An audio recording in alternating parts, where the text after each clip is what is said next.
या ठिकाणी या चिपळूण तालुका क्रिकेट असोसिएशनच्या वतीनं आमदार चषक 2026 आयोजित करण्यात आलं होतं आणि या स्पर्धेचा अंतिम विजेता संघ म्हणून ज्यांनी मान पटकावला तर रत्नागिरीचा संघ आहे। या संघाने अतिशय प्रभावी अशी कामगिरी करत या स्पर्धेच्या अंतिम सामन्यामध्ये धडक मारली आणि अंततः या स्पर्धेमध्ये स्वतःचं नाव या चषकावरती कोरलेलं आहे। त्यांचे संघनायक आहेत। सर, आपलं नाव? अंकित मुखर्जी। कसं वाटलं तुम्हाला या स्पर्धेमध्ये आणि एकंदरीत तुम्ही अंतिम सामन्यामध्ये काय रणनीती आखली होती? टीम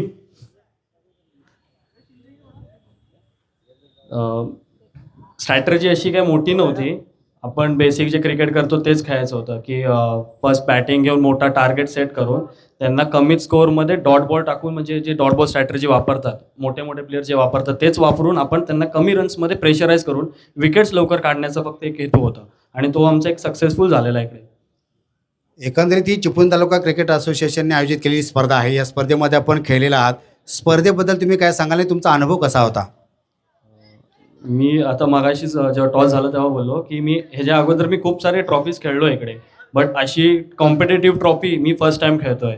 आणि जे चिपळूण क्रिकेट असोसिएशनचे जे ऑर्गनायझर्स आहेत त्यांच्यासाठी मी खूप थँकफुल आहे की असे टुर्नामेंट तुम्ही ऑर्गनाईज करून जे आपले लोकल प्लेयर्स आहेत त्यांना वर येण्यासाठी तुम्ही एक चांगला प्लॅटफॉर्म ठेवता आणि I am thankful for them. धन्यवाद।